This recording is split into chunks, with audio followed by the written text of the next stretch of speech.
Hi there, I'm Johnny Lieberman. You're watching MotorTrend. I'm in downtown Los Angeles in Little Tokyo with a very special Hachi Roku. It's the only one in the world like it. And you will be saying, oh yes, the headlights, they don't pop up. Well, no, actually, there was always a choice of either in Japan. You had the Trueno, which was the pop-up lights, and we got it as the Toyota Corolla GTS, or you had this one, the Levin, which had the fixed headlights. Trueno and Levin, it turns out that in Middle English they mean thunder and lightning, but let's be honest, we all like the 4A GE motor, but it never really had any thunder or lightning. This one, however, has lightning because they removed that powertrain. In its place, you have the electric motor from the Toyota Tundra Hybrid, you have the battery pack out of the Lexus NX plug-in hybrid, and you have the transmission out of a current GR86. That means it's a 6-speed manual, an EV with a manual. What's it like to drive? We're about to find out, but first we're gonna drive the daddy. Look at this, 1985 Toyota Corolla GTS.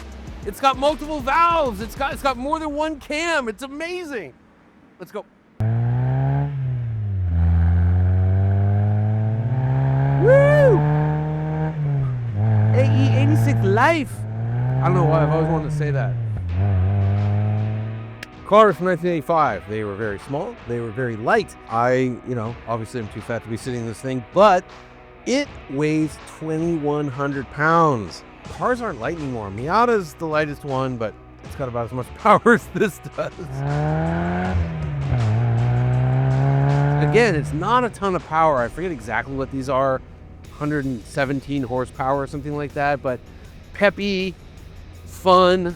It feels like when if you take off your work boots and you put on Vans or something like that, that's what it feels like climbing out of like a big modern car and into something like this. It's just like refreshing, light feeling.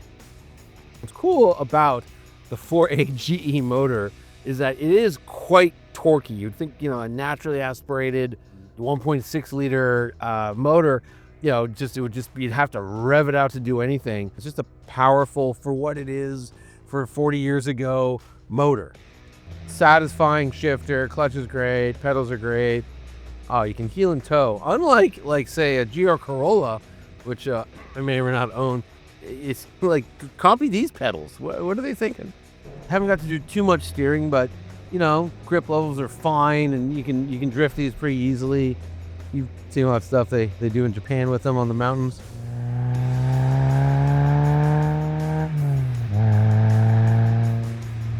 The funny part is, this car didn't happen by accident. So did Toyota back, I think this launched in '83. They were good at making a little sports car, and then I think, when they got away from rear drive, they just got away from it. Yeah, they make the GR86 today, but really Subaru makes that, and the Supra is BMW. Yeah, the GR Corolla, I bought one, I love it, but it's front wheel drive base, so it's really sad that Toyota got away from this. And I've brought up that very point to Toyota executives before really the GR sub-brand popped up. They'd say the Tacoma, that's our sports car, which is like, oh please. It would be interesting to have a multiverse where you could find out what the successor to this would have been. It really is a great thing. Just needs a little better air conditioning.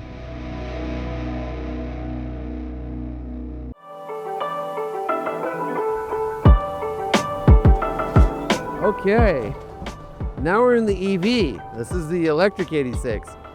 Boy, it feels shockingly the same. Even though I'm on the wrong side of the car, even though there's a roll cage, this one does feel a little bit tighter, and again, it has a roll cage. It's been gone over by Toyota, diamond plate flooring. Look, this is breathed on by a very skilled team at Lexus. It's fascinating though what they did, because they put an electric motor with the manual, but this motor on its own can spin to 20,000 RPM, but they wanted to make it work with the manual, so they limited it. Red line is indicated at 6,000. They took the GTS engine and they recorded it at every single RPM you could get, and then they take that sound and it's matched up to the transmission speed, and their speakers, it sounds like an exhaust, they're kind of behind me. You can hear the RPMs. I mean, RPMs really are building, but you hear them through the speakers. It's the engine note. Anyways, the effect is it feels and sounds just like you're driving an actual Corolla GTS. It's really a sweet bit of engineering. And I've long said that like fake shifts on an EV are stupid because you're adding them in where they don't belong. This, you need to ship this thing because it has a actual 6-speed manual transmission. And yeah, it's just great. The other difference is, while I was impressed by the 85 car and how punchy and torquey that little 1.6 liter was, this is much torqueier. It's real torquey. It's a really fun thing to drive. And like, you know, is there a market for this kind of thing? I don't know. If you could build a new one, that's the problem, right? Because this battery is relatively light. Like, this is only 2,300 pounds. The actual car from the 80s was 2,100 pounds. So that's great, but the trade-off is range. You only have about 60 miles of range with this thing. It's like 90 kilometers. You can swap the battery instead of charging it, and it's only a level 2 charger, but if you're gonna swap the battery, it's something nuts. Like, it takes 45 minutes to swap out the battery, which is unfortunate. Yeah, they could do a faster swapping battery. The other thing is, though, you know, battery tech's only gonna get better, but is there a world, like BMW, for instance, you know, they've already announced it on the newer class of the new M3, you know, they're gonna have a 4-motor electric version of it.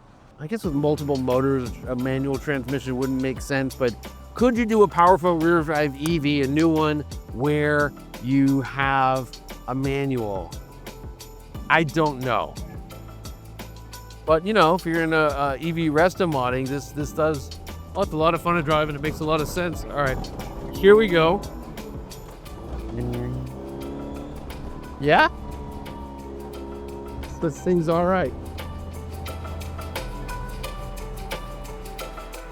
And you went to, well, why would you do this? Why would you take a perfectly good, you know, GTS motor and replace it? Well, you know, look, you might break. You might want something torqueier. You might be in a country or a situation where, you know, gas is too expensive, where you're not allowed to drive internal combustion engines, won't pass smog. Hey, guess what? This passes smog because, you know, it's an EV. So there's lots of reasons why you would. You might just be an EV enthusiast. Believe it or not, they exist. And then I guess the big question is, you know, why are they doing it? What are they learning from it? What's their takeaway? They're actually asking people like me what we think about it. And we're giving them, I think, pretty positive feedback because this is a very cool car. Does that mean there's a future Lexus that's electric, that's sporty, rear drive with a manual? I don't know, but they know how to do it. But what a fun thing to drive, and what a treat. And you know, I mean, not just limited to Toyotas, but you know, there is a world, and you know, there are cars. And I was saying this with like, you know, like a Mercedes Pagoda, and I'm blanking on the company that's electrifying them, but like, what's great about a Pagoda? The way it looks, how small it is, it's just beautiful. What's bad about an old Mercedes 280 SL? The engine and transmission are totally forgettable. Well, rip them out, put in an EV powertrain, double, triple the power, not much more weight. If, in fact, I think sometimes it's lighter once you get rid of all that gas tanks and exhaust pipes and all that stuff. And yeah, look, they're not long distance cars, but like, you know, most of what we do is go to Cars and Coffee. They're great. So I do see a world where these EV resto mods are kind of a thing.